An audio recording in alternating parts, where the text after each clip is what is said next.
Hello, everyone, and welcome to Made with Jackie Hansel. My guest today is Jason Godbey. He is an award-winning filmmaker and the founder of Behind the Rabbit Productions and the BTRP Media Network, and the creator and host of the vodcasts No Rest for the Weekend and Watch This Film. And we are talking about Batman, the animated series, Season 1, Episodes 17 and 18, called Two-Face Parts 1 and 2. So welcome, Jason. Thank you so much for having me. So happy we could do this. Just a side note, Made with Jackie Hansel, as well as Homebodies Only, is part of the BTRP Media Network. So let's get into the episodes. Batman, the animated series, is an animated superhero television series based on the DC Comics superhero Batman, developed by Bruce Timm and Eric Radomski, and produced by Warner Brothers Animation. Originally aired on Fox Kids from September 5th, 1992 to September 15th, 1995, with a total of 85 episodes. Now, these two episodes, obviously it's a two-parter. They are about Gotham City District Attorney Harvey Dent's transformation into the villain Two-Face. The episodes were written by Alan Burnett and Randy Rogel and directed by Kevin Altieri. In Two-Face Part 1, which originally aired in 1992, on September 25th. Dent is running for re-election while also working on a major case against gangster Rupert Thorne. Dent's public temper tantrums threaten his re-election campaign, and Thorne is looking for a way to get rid of him. Dent is stressed and struggling with a second violent personality, which comes to the surface after a chemical explosion scars the left side of his body and brain. He is also engaged, and that's a whole other thing too, to Grace. Right? And right before all this happened, right before the explosion, all this happens, and he blows up, he's like, I'm going to set a wedding date, because that's a very big thing. She didn't have a wedding date. In the second episode, he is now completely Two-Face, and he is going after Thorne. Batman's trying to convince him to let the law take care of it, but he doesn't listen. He attacks several of Thorne's fronts, such as nightclubs and gambling circuits. The victims, however, were always left down to a toss of Two-Face double-headed coin. That's another thing. He decides what to do by flipping a coin. And Grace gets set up by Thorne and his hedgewoman, if you want to call her, right? And she goes to her. It's so funny because for her disguises, she puts her hair up and wears glasses. So she looks different, the hedgewoman. And she pretends she's a cop, right? And she gives her this device and says, when he comes to you, just press this button and we'll come and help. So of course he does come back he wants to see Grace, and she ends up, clicking, and Thorne gets to him. So they battle, but then the cops come in anyway, right? And take Two-Face to jail, basically. And one thing that happens too is Batman spills all these coins to lose his special coin that he flips, and he freaks out about that. As the police are, I think after the police take Two-Face away, Commissioner Gordon, right? He says, "Do you think he'll be okay?" or something like that. And I think he flips the coin and it lands in the fountain, and it does land on the good side. And Batman says, "There is hope for Dent wherever there is love," which I thought was a great line. Anything I missed in there? That is about as in-depth as one could do, Oh, okay. could possibly care to go There was more. on a cartoon show. But yeah, it's one of the things that's great about the show is how complex the storytelling is. Like, this was not meant for little kids. This was not Super Friends. This was not this was not, Superman and Aquaman Variety Hour. This was, it was meant for, I think the intended audience was like older kids after school, like kids who were, 10 to maybe 13, 14 years old, which is probably where I stopped maturing, which is why I selected the show. I think a lot of people stop maturing. But it's like, it's one of those, and this is just one episode. Like, you could point to any of these and they're all great.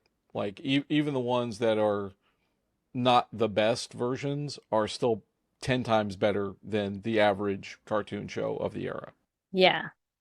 I loved the look of it, the intensity, and when they were physical, it was just like, obviously it's a cartoon, but it was great. And like the faces that they made and the sweating, and it was very dramatic. Really, really good. I think it still holds up.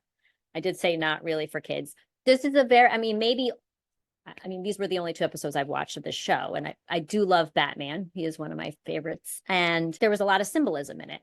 I thought, obviously, I mean, maybe they're all kind of like that. I would think. I just liked that, the politician is a two-faced.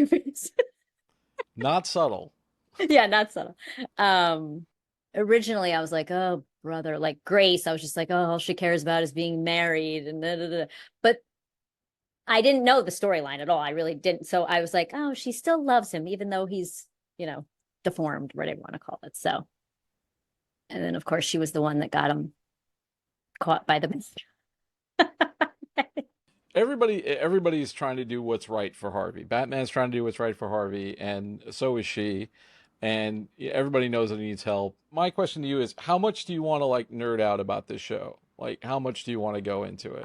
I will go into it. I'm fine with Like, that. I'm not gonna do like frame by frame or anything, but I was thinking about which episode to pick, and I like this one because there's a lot going on. But like probably I didn't want to pick Heart of Ice. It's the reveal of Mr. Freeze. That was like really groundbreaking. Where it was written by Paul Dini, directed by Bruce Timm, who was one of the creators of the series. They won the Emmy for it. Like it was like an amazing episode. Paul Dini's a terrific writer, but I thought this one was just as well written, and I didn't want to pick that one because everybody talks about that one, Mm-hmm. because that's like a highlight. But yeah, this is what's great about it too is like even though it's pretty episodic, pretty much like bad guy of the week kind of thing, they come back. So in like season 2, there's a storyline with Harvey Dent where he's supposed to get his face repaired, through plastic surgery, and then of course something goes wrong. But all those themes are brought back, and it's really really just great storytelling, like really intelligent, and the look is gorgeous. You won't Yes. find better. That's hand-drawn animation. Wow. Like, and they cranked them out. Like the first episode the first season is like 60 episodes or something great. Like they were making these at an insane superhuman rate. Should I go into the origin story of the show? Do you want? Yeah. So Yeah. it was started originally, Warner Brothers was trying to revive their animation. Of course, there was the glory days of like Bugs Bunny and Daffy Duck and those Looney Tune cartoons back from the 40s. We were watching those when we were little kids, but those were already really old cartoons. But they were so great, they held up. And they held up for both, kids and adults alike. Then in the early 90s, Steven Spielberg decided he wanted to revive Looney Tunes. So that's where Tiny Toons and Animaniacs and those shows, which came on in the early 90s, came about. And in 89, of course, there was Tim Burton's Batman, which revitalized Batman, started comic book movies as being a viable thing again. Remember, before that, nobody had made a real successful comic book movie since like 1978 with the first Superman the movie. So this was a whole rebirth, and you can kind of feel Tim Burton's touch in all of this. And it came down, after like Tiny Toons was a success, a woman named Jean McCurdy, she developed the animation division. She really, they were throwing around the idea of doing a Batman animated series, and they were thinking, well, should we give this to Hanna-Barbera? And she's like, no, we do animation here now. We're Warner Brothers. We're going to do this, and really spearheaded the whole thing. And she told her team about it, who was then, making these more kid-friendly cartoons. And Bruce Timm, who was a storyboard guy on Tiny Toons, went to his office and just started making all of these Batman character designs. And they had another meeting, and he was like, hey, listen, just so you know, if we do a Batman show, this is how Batman should look. This is the look of it. This is how I feel it should look. And she was like, this is amazing. And then Eric Radowski, who was like an art director on the show, he came up with the idea to draw all of the backgrounds on black paper, because most of the shows take place at night. So by doing it on black paper, you'd save yourself a lot of time. You wouldn't have to cover up a bunch of white with, black and stuff like that. And he came up with a sort of stark look of the city, and they were both, unbeknownst to one another, designing the show. And then Jean McCurdy, who was a genius of an executive, she came in, said, hey, why don't you guys make a sample? Why don't you guys work together and make a like a 2-minute reel of what this should look like? They gave him like a little bit of money and they made this 2-minute reel, which resembles the opening sequence, of the show, which I think is one of the best show opens ever. And they showed it to Warner Brothers and they said, let's just go with this. And they were like, hey, do you guys want to produce this show? And they were like, we have no idea how to produce a show. We've never done this before. And then they got another person on to help be the showrunner, and it just took off from there. And they got all these great storytellers, all these great character people. There's comic book artists like Mike Mignola, who designed certain characters, like he designed Mr. Freeze. They got some amazing acting talent. Another woman who was the voice direction. She did all the voice direction, and she also cast the show. Her name is Andrea Romano. She is a legend in animation, and she found Kevin Conroy, who was one of the last guys to walk in to play this character, and it was the hardest thing to cast.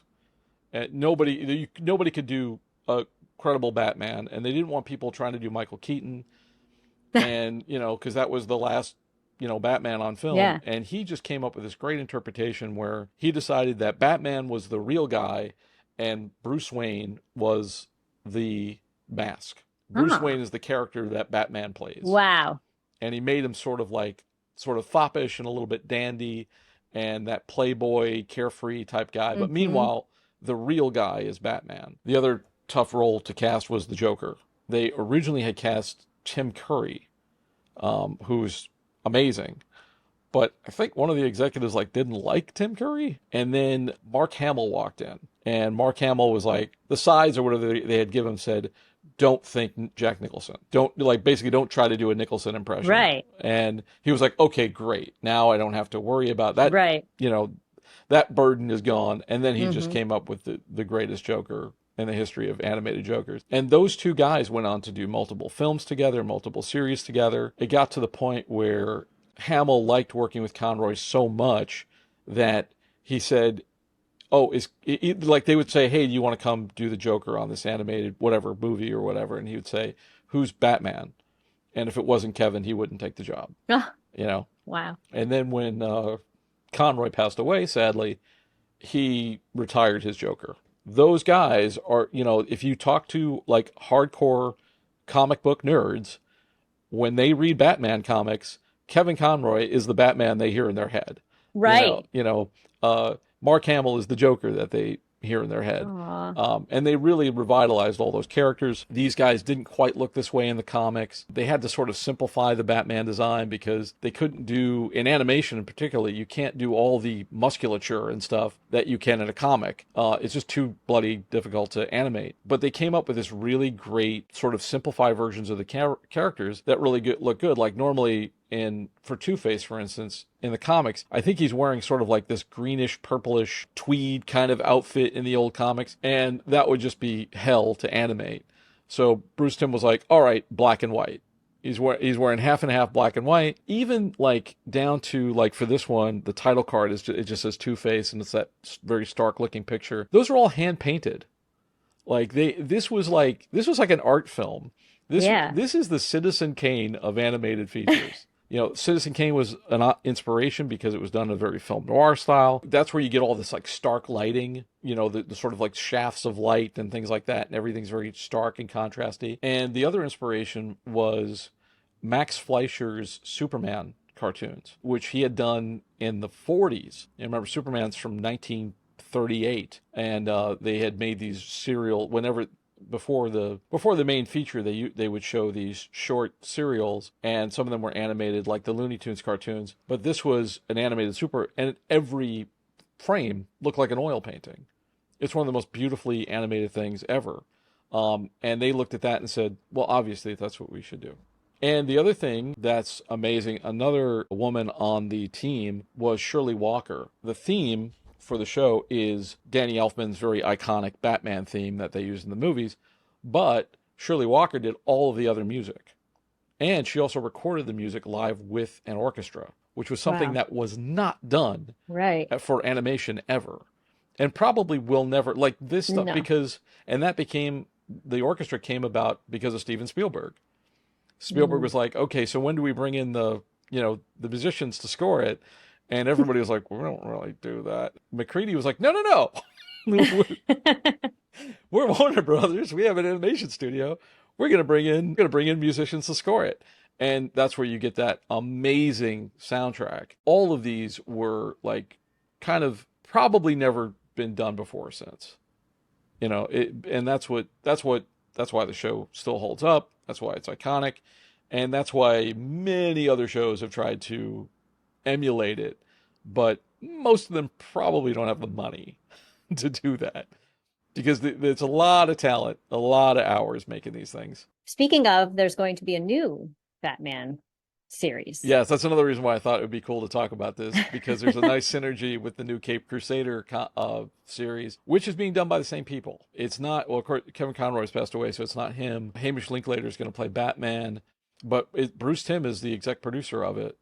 And so it's the same guy who did the series, and it has a very similar look to it. It's very noirish.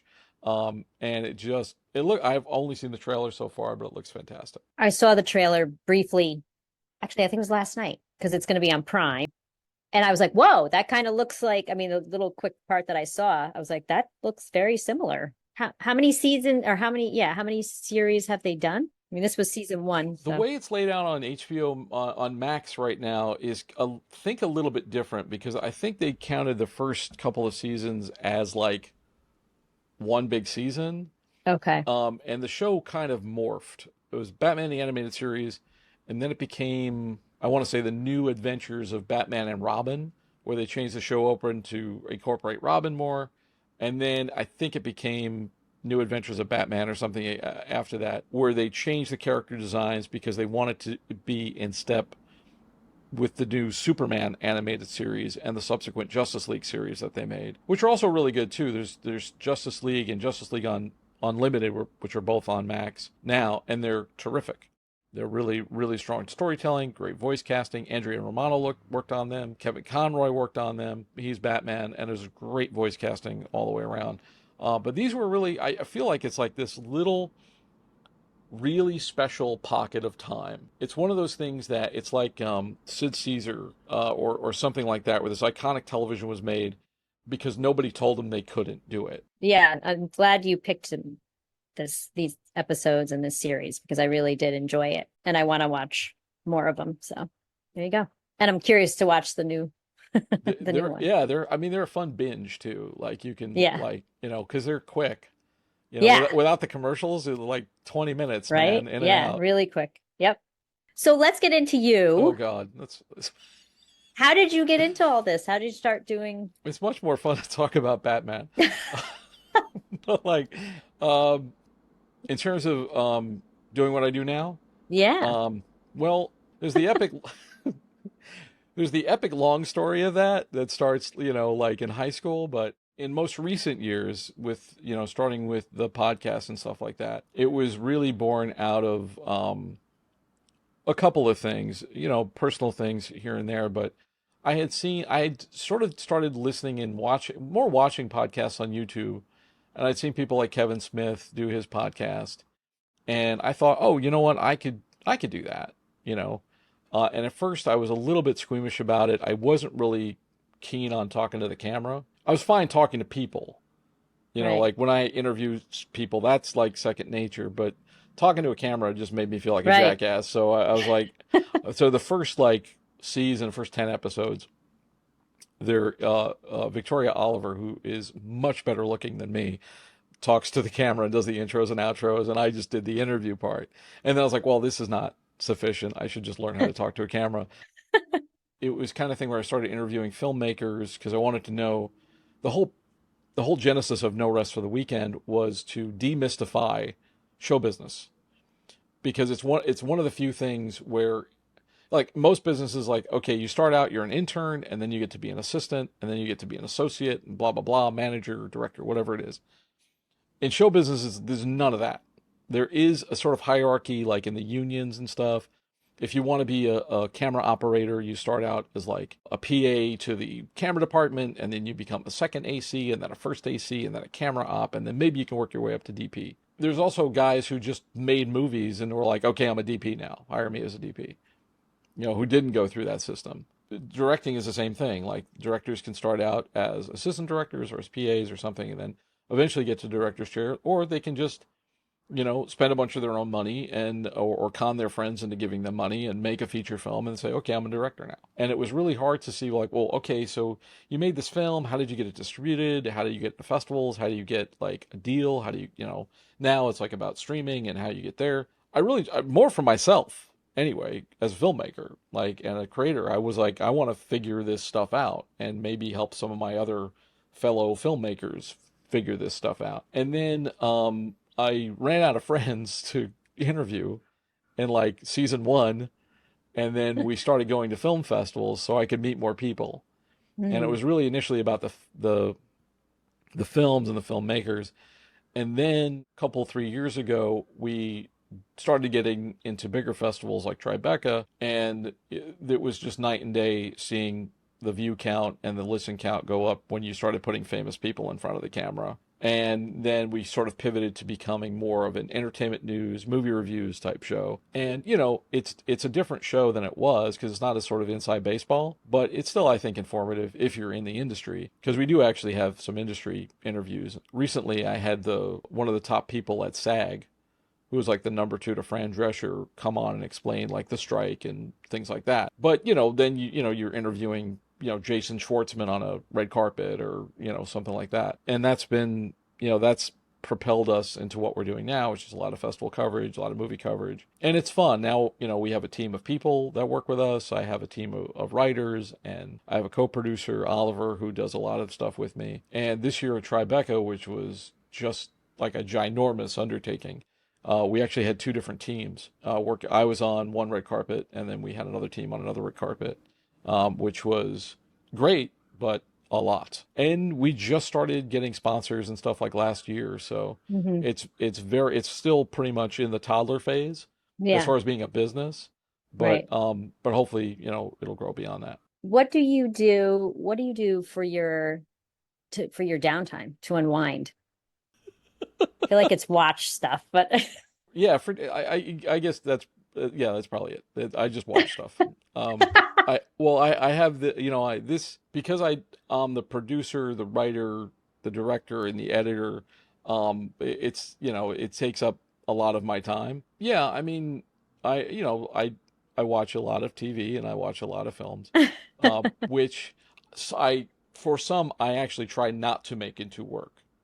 Yeah, I was going to say, watch something totally nothing to do with. Yeah, I mean, which is why I think I started watching cartoons, again, because it's like, older cartoons that I grew up with, or, things like that, because they don't have like comfort food. Yeah, and I don't have to, they're relaxing and I like them, and I don't have to worry about like, writing a review or doing an episode on them or something like that. Right. Unless I do this show. Except for this. And then I'm a guitar player, so I like playing music, and I still enjoy that. That's one thing that I was not going to make. I mean, when I used to play in bands and stuff, but I never was going to be like a hardcore pro musician, and I kind of wanted to save that pursuit as just for fun and relaxation. Yeah. And, if I can play with other people on occasion, it's fun, but I'm not trying to make a living doing that. Okay, some fun questions. Well, they can be deep, I guess, but oh boy, what can't you leave the house without? Your house without? Like, I don't mean keys, wallet, phone, whatever. I mean, something that you're just like, if I don't have this, I feel weird. My notebook and pen. I don't leave the house without a notebook and pen. Like that's like a tiny little I got a little pocket notebook and a pen that I carry with me everywhere. I use them on shoots, but I also just will write down ideas or thoughts or things like that. And I never want to be without it. It's like probably like OCD security blanket type of thing. But, when you have to take a subway everywhere, and I don't really like to watch things on my phone or something. So I'll just, I'll write on the train or read on the train. But yeah, that's the one thing I take with me everywhere. I love that. Because it's in today's times, it's old school, but I have a little notebook in my pocketbook too, and a pen, but I don't get to write in as much as I'd like to. But I love that. I might have seen one of how many notebooks do you have? I did see a notebook.